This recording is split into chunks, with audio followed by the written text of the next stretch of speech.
అక్కడి నుంచే స్టార్ట్ చేస్తాను.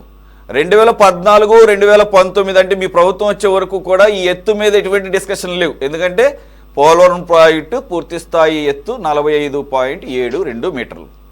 2019లో మీరు వచ్చిన తర్వాతనే 2022లో ఈ పంచాయతీ స్టార్ట్ అయింది.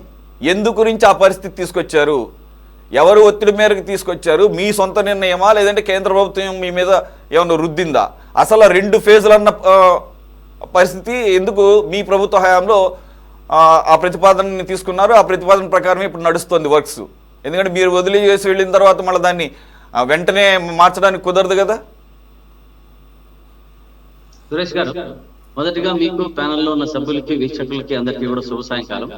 పోలవరం గురించి మన నాగార్జున గారు చెప్పిండే చూస్తే నవ్వాలో ఏడవాలో అర్థం కాలే. ఎందుకంటే చంద్రబాబు నాయుడు గారి గురించి మోడీ గారు ఏం చెప్తారు, పోలవరం ఏటీఎం గా వాడుకుంటున్నాడు చంద్రబాబు నాయుడు గారు అని చెప్పిండేది బాగా అందరూ, రాష్ట్ర ప్రజలందరూ చూశారు. మీరేదో ఈ రోజు కలిసి ఉన్నారు కదా అని చెబితే ఎవరు నమ్మే పరిస్థితుల్లో ఉండరు నాగార్జున గారు, అది గుర్తుపెట్టుకోవాలి. ఏ ఎండకు ఆ గొడుగు పట్టకూడదు. ఏదైనా ఇప్పుడు రాజకీయాలు మాట్లాడొద్దన్నావు, నువ్వు రాజకీయాలే మాట్లాడుతున్నావు కాబట్టి అది తప్పు, దాని గురించి మాట్లాడకూడదు, అది ఓకే. ఇప్పుడు పీపీఏకు తెలంగాణ ప్రభుత్వం లెటర్ రాసింది. ఈ లెటర్ రాయాల్సిన పని లేదు అసలు. యాక్చువల్గా సురేష్ గారు, మనము గతంలో చంద్రబాబు నాయుడు గారి గురించి మన తెలంగాణ రాష్ట్రంలో రేవంత్ రెడ్డి గారు ఏం మాట్లాడారు, నిలబెట్టారు అన్నది అంశాలను బాగా తెలియజేశారు. కాబట్టి అటువంటి పరిస్థితుల్లో మనం దాని గురించి మనం మాట్లాడుకోవాల్సిన పని లేదు. చంద్రబాబు నాయుడు గారికి ఉన్న చిత్తశుద్ధి రేవంత్ రెడ్డి గారు చెప్పితే దాంతోనే అర్థమైపోయింది అందరికీ. కాబట్టి ఈ పోలవరం అనేది ఎటువంటి పరిస్థితుల్లోనూ, మీరు అడిగారు ఇంకొక ప్రశ్నకు, దీనికి సమాధానంగా ఎందుకు తగ్గించగలిగారు, ఎందుకు దీన్ని చేసింటారు, రాష్ట్రంలో కేంద్రము 2 దఫాలుగా మనకు ఇచ్చే ఏర్పాటు చేస్తాము, ఒకటేసారి ఇవ్వలేము అన్న పరిస్థితిలో చెప్పింది. గతంలో వీళ్ళు స్టేటస్ గురించి కానీ, మళ్ళీ ఇప్పుడు ఈ పోలవరం గురించి కానీ వాళ్ళు ఉన్నప్పుడు కూడా ఎప్పుడూ మాట్లాడలేదు. మనము ఎప్పుడున్న జగన్మోహన్ రెడ్డి గారే దాని గురించి చేసుకుంటూ వచ్చినారు. కానీ ఈ పోలవరము మనకు ఆగిపోతే, ఈ 2వ దశ ఆగిపోతే ఎంత నష్టం అనేది మనం ఒక్కసారి చూసుకుందాం. ఈ నీటి నిల్వలకు మరియు సాగు నష్టానికి అతి పెద్ద దెబ్బ తగిలే పరిస్థితి ఉంది. పూర్తి స్థాయి నీటి మట్టం మీరు చెప్పారు, 1వ దశలో 41.15 మీటర్లు అంటే 119 టీఎంసీల మనకు నీళ్లు అక్కడ ఆగే పరిస్థితి ఉంది. 2వ దశలో 45.72 అంటే 194 టీఎంసీ. ఇంతకుముందు బ్రదర్ 150 అన్నాడు, 154 కాదు నాగార్జున గారు, 194 టీఎంసీ వాటరు అక్కడకు మనకు నిలబడే పరిస్థితి ఉంది. ఈ 2వ దశ ఆగితే ఏపీకి దాదాపు 75 టీఎంసీల నీళ్లు మనకు ద్రోహం చేసినట్లయితుంది. ఎందుకంటే ఈ తెలంగాణ ప్రభుత్వం కానీ ఇది ఏం చేసినా కూడా ఈ ద్రోహం ఇద్దరికీ ఉంటుంది, మన చంద్రబాబు నాయుడు గారిది, రేవంత్ రెడ్డి గారిది. ఎందుకంటే దీంట్లో ఎవరికి గురువో ఎవరికి గుగ్గురువో వారికి అందరికీ, రాష్ట్ర ప్రజలందరికీ తెలిసినది. దీనివల్ల 75% మనకు 75 టీఎంసీల నీళ్లు తగ్గిపోవడం వల్ల రాష్ట్రంలో 2,04,000 ఎకరాలకు సాగునీరు అందకుండా మన రాష్ట్ర ప్రజలు అల్లాడే పరిస్థితిలో ఉంది అని గుర్తుపెట్టుకోవాలి. దీంట్లో మనం ఏ రాష్ట్రాలకు మొదటిగా మనకంటే ఉభయ గోదావరి జిల్లాలకు కానీ, కృష్ణాకు కానీ, విశాఖ కానీ, విజయనగరం జిల్లాలకు కానీ ఖరీఫ్ పంట కానీ, రబీ పంట కానీ, ఈ 2 పంటలు కూడా గ్యారెంటీ లేకుండా పోతుంది. అందులో ఇక్కడ కరువుగిన వచ్చిందంటే రైతులు మళ్ళీ అల్లాడే పరిస్థితి, ఆర్తనాదాలతో ఉంటారు. ఈ యొక్క మనం దీన్ని చూసుకుంటా పోతే ఈ తాగునూరు పరిశ్రమలకు ఎలా నష్టం వస్తుంది అనేది వాటిల్లితే మనము దీనివల్ల వైజాగ్ స్టీల్ ప్లాంట్ కానీ, ఫార్మా కంపెనీలకు కానీ రోజుకు 23.44 టీఎంసీల నీళ్లు కావాలి ఈ పరిశ్రమలకు కూడా. దీంట్లో కూడా ఇంకొకటి హైదరాబాద్ కూడా నీళ్లు ఏర్పాటు దీంట్లో కూడా జరుగుతూ ఉన్నది, ఆ ప్రక్రియ కూడా ఉంది. మామూలుగా దీనికంతా మనం ముందు నుంచి చూసుకుంటూ పోతే 300 గ్రామాలకు సాగునీరు కానీ, విశాఖ, అనకాపల్లి నగరాలకు నీటి సరఫరా దెబ్బతినే పరిస్థితి ఉంటుంది, దెబ్బతింటుంటుంది కదా. అక్కడంతా ఎవరు కూడా ఈ పరిస్థితిలో ఉండదు. ఈ 2వ దశ నీళ్లు లేకపోతే జీవనాధారమైన నీళ్లు ఏపీ ఎటువంటి పరిస్థితుల్లోనూ కోల్పోతుంది. రాష్ట్ర ప్రజలకు తీరని అన్యాయం చేసిన వాళ్ళు అవుతారు. ఇప్పుడు చంద్రబాబు నాయుడు గారు, ఇది ఏమి జరిగినా రేవంత్ రెడ్డికి చంద్రబాబు నాయుడు గారికి ఉన్నంత అనుబంధము రాష్ట్ర ప్రజలకు అందరికీ తెలుసు. దీన్ని నిలబెట్టాలంటే వారు పీపీఏకి రాయాల్సిన లెటర్ పేరు వీళ్ళనే చూస్తూ.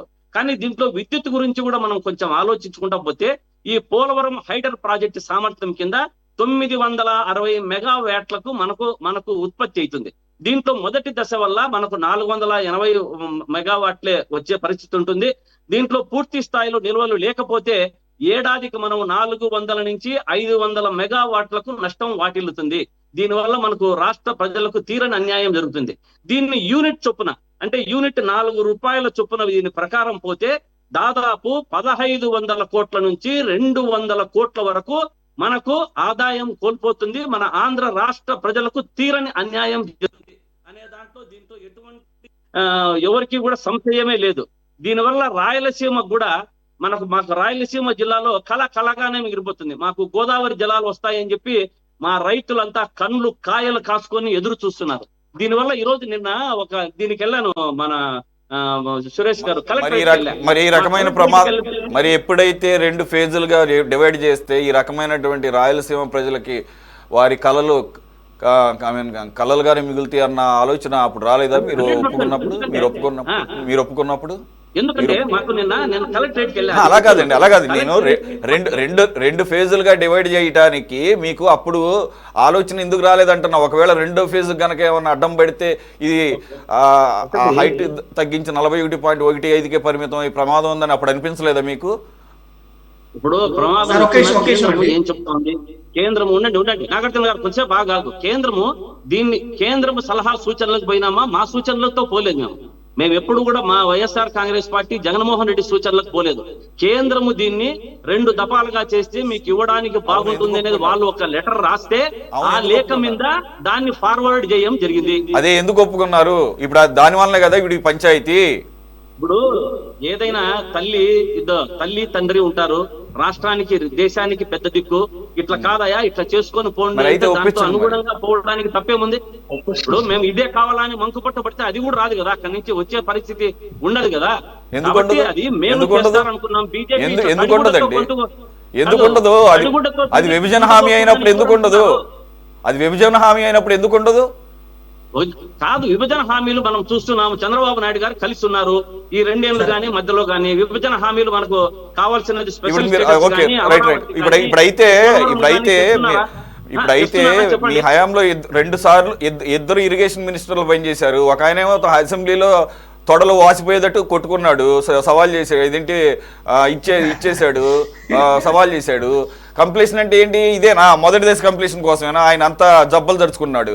రెండో ఆయనేమో అసలు ఈ డిజైన్ నాకేమో అర్థం కాలేదని చెప్పేసి పదవి కాలం పూర్తయిపోయిన తర్వాత ఇది ప్రపంచంలో ఎవరికి అర్థం కాదు, ఇది చాలా కాంప్లికేటెడ్ ప్రాజెక్టు, ఇది జన్మలు పూర్తి కాదని చెప్పేసి ఇంకొక మహానుభావుడు చెప్పాడు. ఇది 2 దశలుగా విడగొట్టిన తర్వాత మీకు వచ్చిన ఇది జ్ఞానోదయం అన్నమాట. ఇది సురేష్ గారు పోన్లేండి మీరు చెప్పినట్ల ఈ 2 దఫాల్లో మేము చేసిండేది ఒకవేళ తప్పైనా ఇప్పుడు ఇన్ని మాటలు మాట్లాడి మోడీ మా జోబిలో ఉన్నాడు, కూర్చోమంటే కూర్చుంటాడు, లేమంటే లేస్తాడు. హైదరాబాద్ లో ఆంధ్రప్రదేశ్ లో కలగకుండా హైదరాబాద్ లో మనకు తెలంగాణలో పోయి ఇద్దరు కలిసి మా యొక్క అనుభూతులు పంచుకునే బదులు దీన్ని పంచుకోమని చెప్పండి. వాళ్ళ అనుభూతులు కాదు పంచుకునేది, దీన్ని చెప్పండి. పాయింట్ బాగుంది సార్. మనమేమో అమరావతిని ముట్టకుండా దాన్ని అడవిలాగా తయారు చేస్తాము. ఏంటి దాన్ని మీరే బాగు చేసుకోండి. పోలవరాన్ని మా ఇష్టం వచ్చినట్టు కేంద్రం చెప్పినట్టు దూడు బస్సులాగా తలూపుతాము. ఇప్పుడు మీరు చచ్చినట్టు మీరు మళ్ళీ మార్చుకోండి. ఇది మన స్టాండ్. ఓకే, బాగుంది. రామ్మోహన్ నాయుడు గారు నన్ను కొంచెం కంక్లూడ్ చేయమన్నారు. నేను ఒక్క నిమిషం. దీంట్లో నిన్న కలెక్టరేట్ లో నిన్న మామిడి రైతులు ఎండిపోయి ఒక నిమిషం రామ్మోహన్ నాయుడు గారు, ఒక నిమిషం let him complete Rammohan Naidu గారు ఒక నిమిషం. నాకు కంట్లో నీళ్ళు వచ్చినాయి సురేష్ గారు, నాకు కంట్లో నీళ్ళు వచ్చినాయి. మామిడి రైతులు ఎండిపోయి కలెక్టర్ నీళ్లు రాకుండా, అంటే గోదావరి జలాలు అంత రాని పరిస్థితుల్లో ఉన్నాము. కండ్లు కాయలు కాస్తున్నాయి. దీన్ని చూస్తే మొత్తం మనం ఒక మాటలో చెప్పాలంటే 2వ దశ ఆగిపోతే పోలవరంకు చంద్రబాబు నాయుడు గారు, రేవంత్ రెడ్డి గారు మనకు చేసే అన్యాయం ఏమంటే ఏపీ నుంచి 75 టీఎంసీలు నీళ్లు రాకపోవడం, 2,04,000 ఎకరాలకు నీరుకు వీళ్లకు గండి కొట్టడం, 960 వాట్ల విద్యుత్తును రాయలసీమకు కోల్పోయే పరిస్థితి వస్తుందనేది గమనించుకోవాలి. ఏపీ ప్రజలకు రాష్ట్రం రైతులు ఎండిపోయే పరిస్థితిలో ఉంటే పోలవరం అసంతృప్తిగా మిగిలిపోయే పరిస్థితి ఉంటుంది. దీన్ని కేంద్రం జోక్యం చేసుకొని, నేను ఒక సలహా చెప్తా, కేంద్రం జోక్యం చేసుకొని CWC లో ముంపు అధ్యయనం చేసి 2 రాష్ట్రాలను కూర్చోబెట్టి రక్షణ గోడలు వచ్చేటట్టుగా అక్కడ ప్లాన్ చేస్తే ఇద్దరికి అన్యాయం జరుగుతుంది. ఏపీ రైతులు, రాయలసీమ రైతుల యొక్క కళ నెరవేరుతుంది. దీన్ని బీజేపీ చేసుకోవాలి. తడిగుడ్డులతో గొంతుకొచ్చేట నాగార్జున కొంచెం చెప్పి రాష్ట్రంలో ప్రజలకు అన్ని రకాలుగా మేలు చేసే ప్రక్రియ చేయండి అని బీజేపీ వర్గానికి చెప్పి మీరు మోడీ గారికి చెప్పి చేయించుకోవాలి. ఇక్కడ ఇక్కడ ఇక్కడ ఇక్కడ ఒకటి కేంద్రంలో బీజేపీ ఉంది, తెలంగాణలో కాంగ్రెస్ ప్రభుత్వం ఉంది. ఈ రోజు రాసింది తెలంగాణ ప్రభుత్వం, అంటే కాంగ్రెస్ ప్రభుత్వం ఇక్కడ పోలవరం ప్రాజెక్ట్ అథారిటీకి లెటర్ రాసింది ముంపు ప్రాంతాల విషయంలో ఒక నిర్ణయం జరిగింది. కాబట్టి ఏంటంటే ఒక్క నిమిషం మీ పాయింట్ అర్థమైంది. మొత్తానికి అయితే రేవంత్ రెడ్డి గారు అసెంబ్లీలో మాట్లాడిన విషయాన్ని మర్చిపోతుంది వింటున్నా. ఓకే, అది రాష్ట్ర ప్రజలు